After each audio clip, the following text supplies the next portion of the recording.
ನೃತ್ಯ ರೂಪಕ ದೇವರು ಎಲ್ಲಿದ್ದಾರೆ ಪೆರ್ಮಂಕಿ ಸ್ಟಾರ್ಸ್ ತಂಡದವರಿಂದ ಹೇಳುತ್ತದೆ. ದೇವರು ಮನುಷ್ಯನನ್ನು ತನ್ನದೇ ಆದ ರೂಪ ಪ್ರತಿರೂಪದಲ್ಲಿ ಸೃಷ್ಟಿಸಿದರು. ಇದೇ ಕಾರಣಕ್ಕಾಗಿ ಮನುಷ್ಯರು ದೇವರನ್ನು ಕಾಣಲು ಹಾತೊರೆಯುತ್ತಾರೆ. ಅವರು ಹೇಳಿದರು, ದೇವರು ಈ ಪುಸ್ತಕಗಳಲ್ಲಿ ಸಿಗುತ್ತಾನೆ ಎಂದು.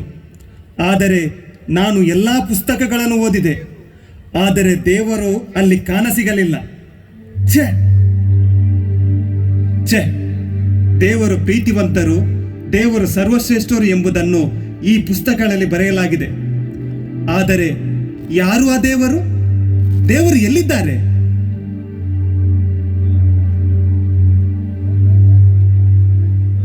ಯುವಕನೇ, ನೀನು ಬಹಳ ಚಿಂತಾಕ್ರಾಂತನಾಗಿರುವಂತೆ ಕಾಣುತ್ತೀಯ. ಏಕೆ? ಏನಾಯ್ತು ನಿನಗೆ?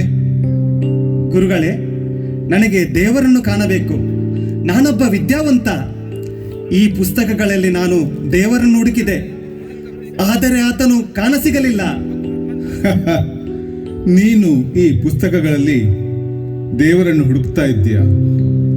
ನಿನಗೆ ಈ ಪುಸ್ತಕಗಳಲ್ಲಿ ದೇವರು ಸಿಗುತ್ತಾನೆ ಎಂಬ ಭರವಸೆ ಇದೆಯಾ?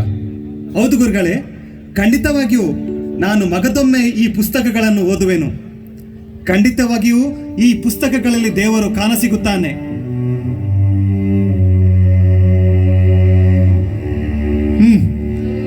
ಓದು ಓದು, ದೇವರು ನಿನಗೆ ಸಿಗಲೂಬಹುದು.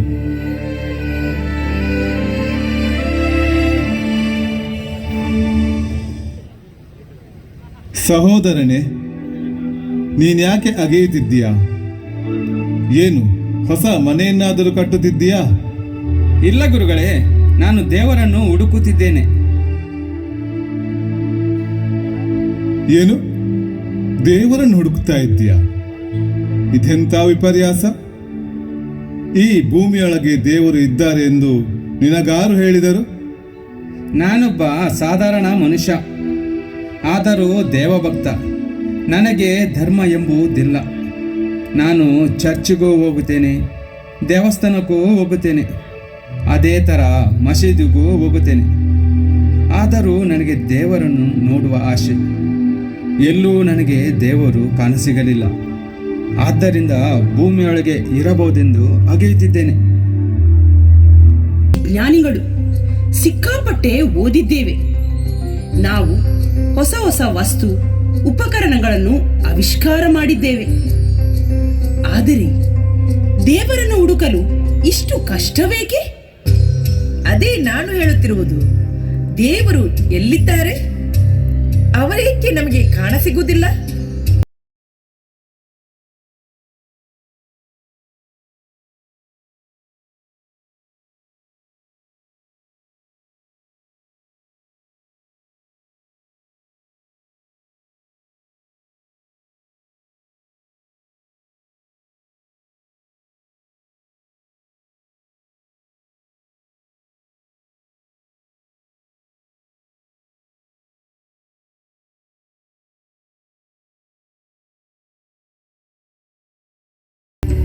ನೋಡಿ, ಆ ಸಾಮಾನ್ಯ ಮನುಷ್ಯ ಭೂಮಿಯೊಳಗೆ ದೇವರನ್ನು ಹುಡುಕುತ್ತಾ ಆಯಾಸದಿಂದ ಕುಳಿತಿದ್ದಾನೆ. ಮತ್ತು ನೀವು ಈ ದೂರದರ್ಶಕಗಳಿಂದ ದೇವರನ್ನು ಹುಡುಕ್ತಾ ಇದ್ದೀರಾ. ನೀವು ಮಾತ್ರವಲ್ಲ, ಈ ಪ್ರಪಂಚದಲ್ಲಿ ಅದೆಷ್ಟೋ ಜನರು ಇಂಥ ಹುಚ್ಚಾಟದಲ್ಲಿ ತೊಡಗಿದ್ದಾರೆ. ನಿಮ್ಮ ಈ ಹುಚ್ಚಾಟಕ್ಕೆ ನಾನು ಏನೆಂದು ಹೇಳಲಿ? ಹಾಗಾದರೆ ಗುರುಗಳೇ, ದೇವರು ಎಲ್ಲಿದ್ದಾರೆ? ಸಹೋದರರೇ, ಅಗೋ ಅಲ್ಲಿ ನೋಡಿ.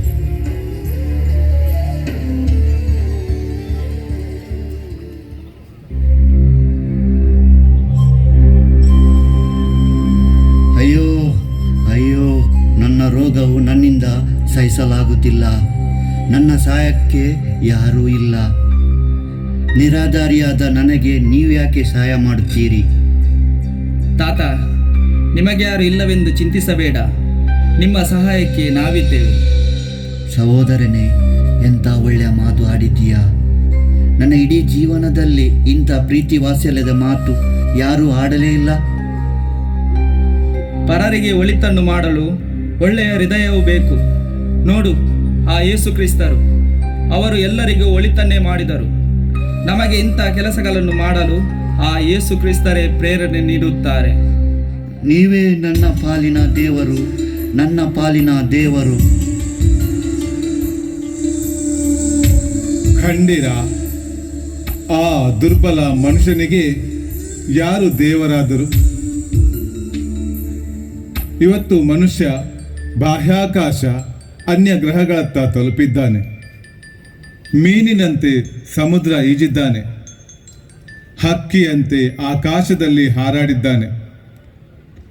ಆದರೂ ಮನುಷ್ಯರ ಮಧ್ಯೆ ಇರುವ, ಮನುಷ್ಯನ ಹೃದಯದಲ್ಲಿರುವ ದೇವರನ್ನು ಮಾತ್ರ ಮರೆತಿದ್ದಾನೆ.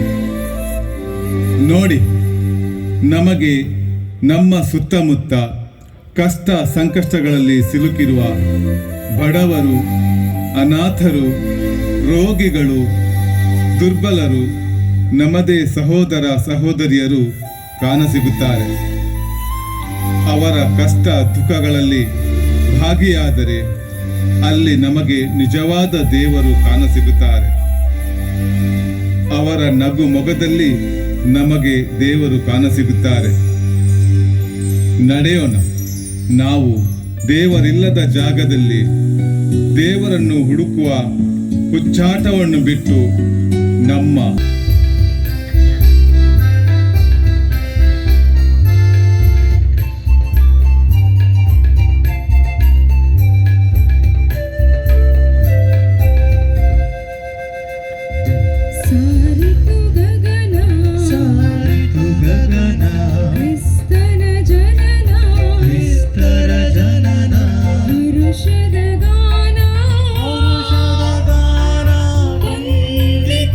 ಸುದಿ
बादशाह मोहब्बत बन के आया, मोहब्बत का बादशाह मोहब्बत बन के आया, रोशनी का खुदा रोशनी बन के आया, रोशनी का खुदा रोशनी बन के आया, आया है यीशु आया है प्यार बन के, यीशु आया है यीशु आया है रोशनी बन के, यीशु आया है। प्यार किया पापों से चुराने अपना बेटा दे दिया, तूने बेहस बन के आशा बन के आया, तूने बेहस बन के आशा बन के आया, आया है यीशु आया है प्यार बन के, यीशु आया है यीशु आया है रोशनी बन के, यीशु आया है।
ಸಾಮಾಜಿಕ ಸ್ಪಂದನೆ ಹಾಗೂ ಕಳಕಳಿ ಇಡೀ ಮನುಕುಲಕ್ಕೆ ನವ ಯುಗವನ್ನೇ ಸೃಷ್ಟಿ ಮಾಡಿದೆ.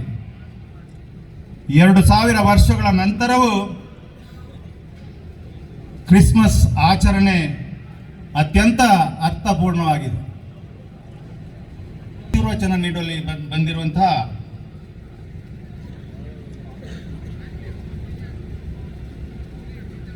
ಗೌರವಾನ್ವಿತ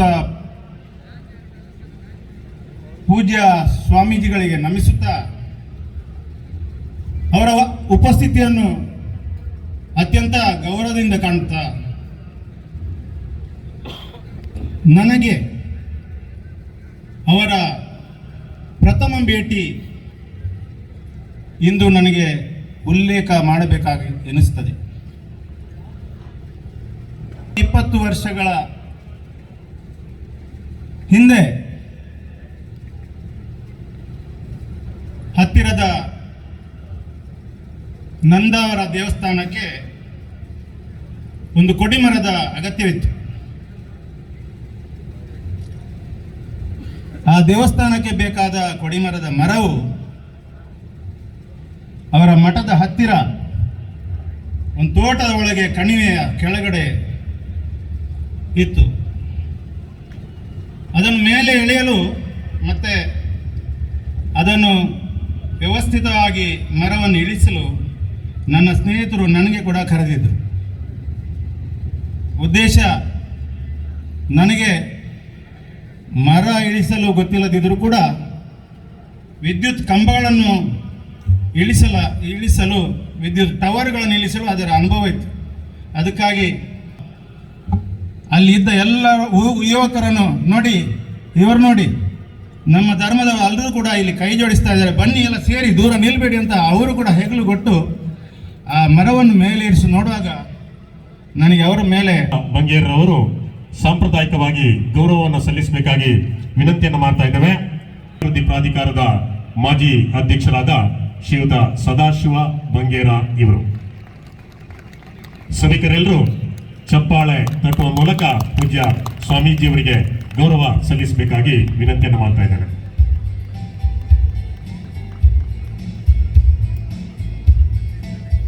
ವೇದಿಕೆಯಲ್ಲಿ ಕಂಗೊಳಿಸ ಸಂತ ಜೋಸೆಫ್ ಇಂಜಿನಿಯರಿಂಗ್ ಕಾಲೇಜಿನ ಚೊಚ್ಚಲ ನಿರ್ದೇಶಕರು ಅವರು ವ್ಯಾಲೇರಿಯನ್ ಡಿಸೋಜಾ ಇವರಿಗೆ ಪಾಣೆಮಂಗಳೂರು ಬ್ಲಾಕ್ ಕಾಂಗ್ರೆಸ್ನ ಗೌರವಾನ್ವಿತ ಅಧ್ಯಕ್ಷರಾದ ಸುದೀಪ್ ಕುಮಾರ್ ಶೆಟ್ಟಿಯವರು ಸಾಂಪ್ರದಾಯಿಕವಾಗಿ ಹಾರಾರ್ಪಣೆ ಮಾಡಿ ಫಲಪುಷ್ಪಗಳನ್ನು ಅರ್ಪಿಸುವ ಮೂಲಕ ಗೌರವಿಸಬೇಕಾಗಿ ವಿನಂತಿಯನ್ನ ಮಾಡ್ತಾ ಇದ್ದೇವೆ.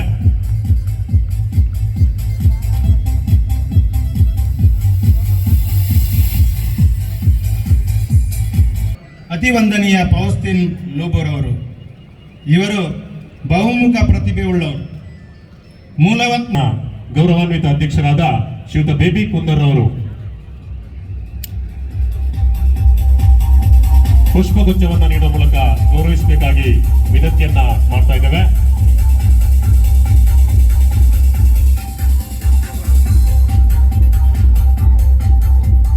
ರಮನಾಥ್ ರೈ ಅವರು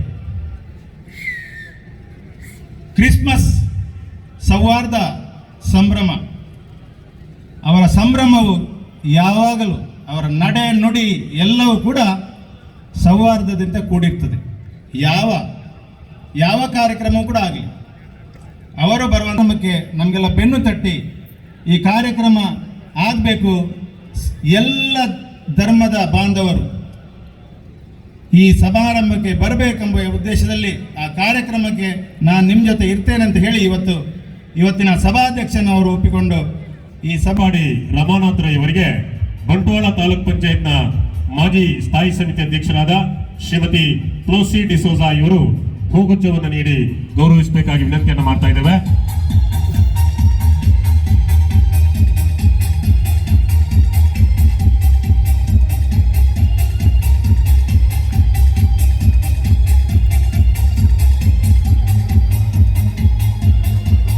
ಅವರು ಆಮೇಲೆ ಪಾಣೆಮಂಗಳೂರು ಬ್ಲಾಕ್ ಮಹಿಳಾ ಕಾಂಗ್ರೆಸ್ನ ಅಧ್ಯಕ್ಷರಾದ ಶ್ರೀಮತಿ ಜಯಂತಿ ಪೂಜಾರಿ ಅವರು, ಅವರ ಉಪಸ್ಥಿತಿಯನ್ನು ನಾನು ಗೌರವಿಸಿ ಅವರಿಗೂ ಕೂಡ ನಾನು ಸಾಮಾನ್ಯ ಜನಾಬ್ ಮೊಹಮ್ಮದ್ ಕುಂಜಿ ಅವರು ಇಲ್ಲಿ ಬಂದ ನಂತರ ಅವರನ್ನು ನಾನು ಸ್ವಾಗತ ಕೊಡ್ತೇನೆ. ಆದರೂ ಕೂಡ ಅವರ ಅನುಪಸ್ಥಿತಿಯನ್ನು ನಾನು ಗೌರವಿಸಿ ಅವರ ಬಂದ ನಂತರ ನಾನು ಅವರಿಗೆ ಗೌರವದಿಂದ ಸಂಭ್ರಮದ ಸಮಿತಿ ಪರವಾಗಿ ಹಾಗೂ ಸೇರಿರುವಂಥ ಎಲ್ಲರ ಪರವಾಗಿ ನಾನು ಆತ್ಮೀಯವಾಗಿ ಸ್ವಾಗತಿಸುತ್ತೇನೆ.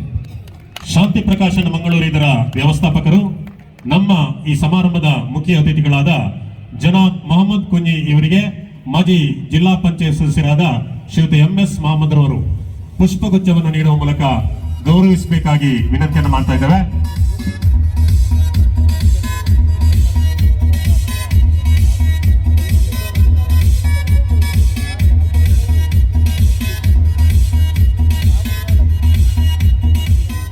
ಅವರ ಕೆಲಸವನ್ನು ಮಾಡ್ತಾ ಇದ್ದಾರೆ.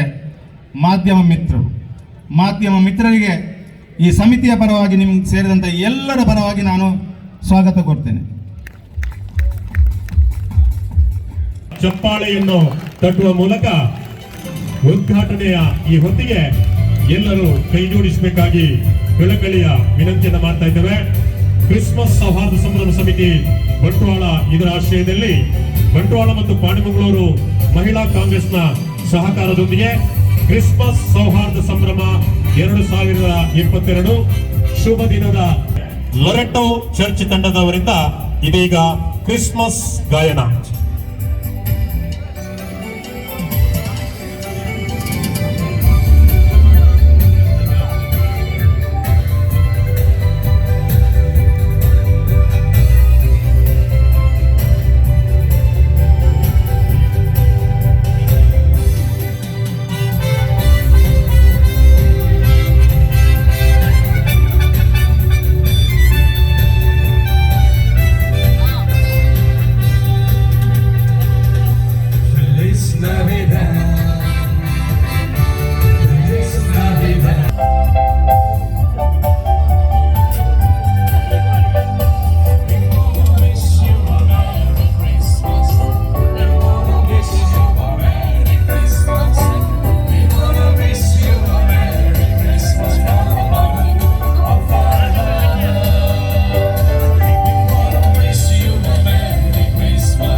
ಪ್ರಕೃತಿಯ ಜೊತೆಗೆ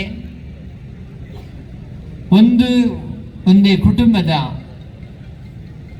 ಸದಸ್ಯರಾಗಿ, ಅಣ್ಣ ತಮ್ಮ ಅಕ್ಕ ತಂಗಿಯರಾಗಿ ನಾವು ಜೀವಿಸಬೇಕು ಎಂಬ ಸಂದೇಶವನ್ನು ಯೇಸು ಸ್ವಾಮಿ ಆ ಗೋದಲಿಯ ಜನರ ಮುಖಾಂತರ ಇಡೀ ಪ್ರಪಂಚಕ್ಕೆ ಸಾರಿದರು. ಕ್ರಿಸ್ಮಸ್ ಹಬ್ಬ ಹಾಗೂ ಈ ಸೌಹಾರ್ದ ಸಂಭ್ರಮದ ಈ ಸಮಯದಲ್ಲಿ ದೇವರನ್ನು ನಾವು ಹುಡುಕುವ ಅಗತ್ಯವಿಲ್ಲ. ಪ್ರತಿ ಮನುಷ್ಯ ದೇವರ ಒಂದು ಸ್ವರೂಪಿಯಾಗಿದ್ದಾನೆ. ಈ ಸತ್ಯವನ್ನು ಯೇಸು ಸ್ವಾಮಿ ನಮಗೆ ತಿಳಿಸಿದ್ದಾರೆ. ನಾವು ನಮ್ಮ ಸಹೋದರಿಯರು ಕಷ್ಟದಲ್ಲಿರುವಾಗ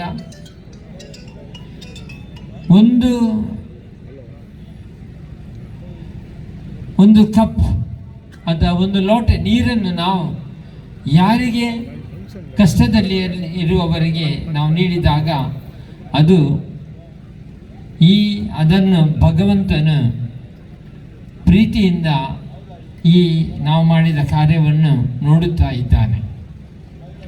ಆದ್ದರಿಂದ ಹಬ್ಬ ನಮಗೆ ಒಂದು ಜವಾಬ್ದಾರಿಯನ್ನು ನೀಡುತ್ತದೆ. ಕೇವಲ ಹಬ್ಬದ ಹಾಗೆ ಅಲ್ಲ, ನಾವು ಕ್ರಿಸ್ಮಸ್ ಹಬ್ಬವನ್ನು ಆಚರಿಸುವಾಗ ನಾವು ದೇವರ ದೃಷ್ಟಿಯಿಂದ ಈ ಮಾನವ ಜನಾಂಗವನ್ನು ನೋಡಬೇಕು.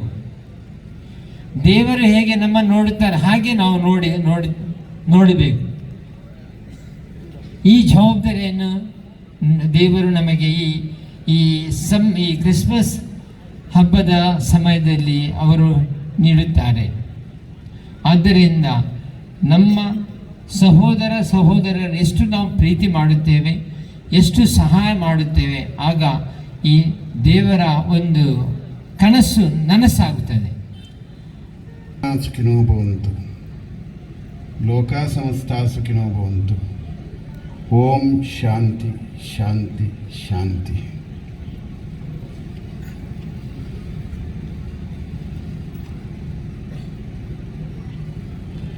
ಈ ಭಗವಂತನ ಸಾಮ್ರಾಜ್ಯದಲ್ಲಿ ಹುಟ್ಟು ಸಾವಿನ ಮಧ್ಯದಲ್ಲಿ ಈ ಕರ್ಮಭೂಮಿಯಲ್ಲಿ ಬಹಳಷ್ಟು ಭಗವಂತನ ಚೇತನಗಳು, ನಾನಾ ಅವತಾರಗಳು, ಸ್ವರೂಪಗಳು, ಎಲ್ಲ ಆತ್ಮದಲ್ಲಿ ಪರಮಾತ್ಮನ ಚೇತನಗಳು ಸಮ್ಮಿಲಿತಗೊಂಡಾಗ ಅಂತರ್ಯದಲ್ಲಿ ಉದ್ಭವಿಸತಕ್ಕಂಥ ಪ್ರೀತಿ ಎಂಬ ಭಾವನಾತ್ಮಕವಾದಂಥ ಪ್ರತಿಕ್ರಿಯೆಯಲ್ಲಿ ಮನಃಶುದ್ಧಿ, ಭಾವಶುದ್ಧಿ, ಕರ್ಮಶುದ್ಧಿ ಈ ಎರಡೂ ಶುದ್ಧೀಕರಣಗೊಳಿಸತಕ್ಕಂಥ ಮನೋಭಾವವನ್ನು ಜೀಸಸ್ ಕ್ರೈಸ್ತರು ಈ ಜಗತ್ತಿನಲ್ಲಿ ಅವರ ತಾಯಿಯ ಆ ಚೇತನದಲ್ಲಿ ಹುಟ್ಟಿ ಬರುವಾಗ ಇಡೀ ಜಗತ್ತು ಕತ್ತಲೆಯ ಅಜ್ಞಾನದ ಅಂಧಕಾರದಲ್ಲಿ ತೊಳಲತಕ್ಕಂಥ ಸಂದರ್ಭದಲ್ಲಿ ಈ ರೀತಿಯ ಸೃಷ್ಟಿಕರ್ತನ ಭಗವಂತನ ಅನಾವರಣಗಳು ಆಗ್ತಾ ಇರ್ತದೆ. ಅದರ ಮೂಲಕ ಬೈಬಲ್ ಗ್ರಂಥದ ಸೃಷ್ಟಿಯಾಯಿತು. ಅದೇ ರೀತಿ ಪ್ರವಾದಿ ಮಹಮ್ಮದ್ ಪೈಗಂಬರ್ ತನ್ನ ತಾಯಿಯ ಗರ್ಭದಲ್ಲಿ ಚೇತನ ಸ್ವರೂಪವಾಗಿ ಅಜ್ಞಾನದ ಕತ್ತಲೆಯನ್ನು ಆವರಿಸುವಂಥ ಈ ಕಲಿಯುಗದ ಈ ಒಂದು ಪರಿಸ್ಥಿತಿಯಲ್ಲಿ ಕುರಾನ್ನ ಮೂಲಕ ಜಗತ್ತಿಗೆ ಧರ್ಮದ ಸಂದೇಶವನ್ನು ಕೊಡತಕ್ಕಂಥ ಆ ದಿವ್ಯ ಜ್ಞಾನದ ನೆಲೆಯಲ್ಲಿ ಕುರಾನ್ ಧರ್ಮಗ್ರಂಥ ಪ್ರಕಟವಾಯಿತು. ಶ್ರೀಕೃಷ್ಣ ಯಶೋದೆಯ ಗರ್ಭದಲ್ಲಿ ಜನನಿತನಾಗಿ ಕತ್ತಲೆಯಲ್ಲಿ ಆವರಿಸಿದಂಥ ಈ ಜಗತ್ತಿನಲ್ಲಿ ಈ ಮೂರೂ ತತ್ವಗಳು ಉದ್ಭವಿಸಿದಾಗ ಕ್ರಿಸ್ತರಾಗಲಿ, ಶ್ರೀಕೃಷ್ಣನಾಗಲಿ, ಮಹಮ್ಮದ್ ಪೈಗಂಬರರು ಇವರೆಲ್ಲ ಸೃಷ್ಟಿಕರ್ತನ ಸೃಷ್ಟಿಯಿಂದ ಸೃಷ್ಟಿತವಾದಂಥ ಈ ಜಗತ್ತಿನಲ್ಲಿ ಇದೆಲ್ಲ ಬೆಳಗತಕ್ಕಂಥ ಸಂದರ್ಭದಲ್ಲಿ ಆಕಾಶ ತತ್ವ, ನೀರಿನ ತತ್ವ, ಭೂಮಿಯ ತತ್ವ, 5 ಪಂಚತತ್ವಗಳು ವಿಕಾಸಗೊಂಡು ಈ ಮಾನವನ ಸೃಷ್ಟಿಗೆ ಕಾರಣ ಆಯಿತು ಮತ್ತು ಈ ಜಗತ್ತಿನ ಎಲ್ಲ ಜೀವಸಂಕುಲದ ಸೃಷ್ಟಿಗೆ ಕಾರಣ ಆಯಿತು. ಇದನ್ನು ನಾವು ಮೊದಲನೇದಾಗಿ ಅರ್ಥ ಮಾಡಿಕೊಳ್ಳಬೇಕು. ಇವತ್ತು ಯೇಸು ಕ್ರಿಸ್ತರು ಈ ಜಗತ್ತಿಗೆ ಒಂದು ದೊಡ್ಡ ಸಂದೇಶ ಕೊಟ್ಟರು. Love is god, man proposed, god disposed. ನಾವೆಲ್ಲರೂ ಎಷ್ಟು ಕಾಲ ತನಕ ನಾವೆಲ್ಲ ಯೋಚನೆ ಮಾಡುವ ಕಾಲ ಸ್ಥಿತಿಯಲ್ಲಿ ನಾವಿದ್ದೇವೆ. ಈಗ ಒಂದು ಕಡೆ ಜಗತ್ತು ಹತ್ರ ಆಗ್ತಾ ಇದೆ, ಇನ್ನೊಂದು ಕಡೆ ಮನುಷ್ಯನ ಆಯುಷ್ಯ ಪ್ರಮಾಣ ಕಡಿಮೆ ಆಗ್ತಾ ಇದೆ, ಇನ್ನೊಂದು ಕಡೆ ಪ್ರಕೃತಿ ಮುನಿತಾ ಇದೆ, ಭೂಮಿಯ ದಾಹ, ಬಿಸಿ, ತಾಪ ಏರ್ತಾ ಇದೆ. ಆದರೂ ನಾವು ಅಜ್ಞಾನದ ಅಂಧಕಾರದಲ್ಲಿ ದ್ವೇಷ, ಆತಂಕಕಾರಿ ಘಟನೆಗಳನ್ನು ಸೃಷ್ಟಿಸುವಂಥ, ಮಾನವನಲ್ಲಿ ಅಜ್ಞಾನದ ಕಂದಕವನ್ನು ಸೃಷ್ಟಿಸುವಂಥ, ಬಣ್ಣದಲ್ಲಿ ಬಣ್ಣದ ಮಹತ್ವವು ಭಾಳಷ್ಟು ವೈಶಿಷ್ಟ್ಯವಾದ್ದು. ಎಲ್ಲ ಬಣ್ಣದಲ್ಲಿ ಬೇರೆ ಬೇರೆ ರೀತಿಯ ಕ್ಷಾತ್ರ ತೇಜಸ್ಸುಗಳು ಈ ದೇಶದ ಸಾರ್ವಭೌಮತ್ವದ ಧ್ವಜದ ಧೀಮಂತಿಕೆಯ ಧೀಶಕ್ತಿಯೇ ಅದನ್ನು ಸಾರ್ತಾ ಇದೆ. ಆದರೆ ನಾವು ಇವತ್ತು ಏನು ಮಾಡ್ತಾ ಇದ್ದೇವೆ? ಅದಕ್ಕೋಸ್ಕರ ಅದನ್ನು ಪರಿವರ್ತನೆಗೊಳಿಸುವಂಥ, ಪರಿಮಾರ್ಜನೆಗೊಳಿಸುವಂಥ ಕಾರ್ಯ ಬಹುಶಃ ಇಲ್ಲಿ ಕ್ರಿಸ್ಮಸ್ ಸೌಹಾರ್ದ ಕೂಟ ನಡೀತಾ ಇದೆ. ಇದು ಭಾಳ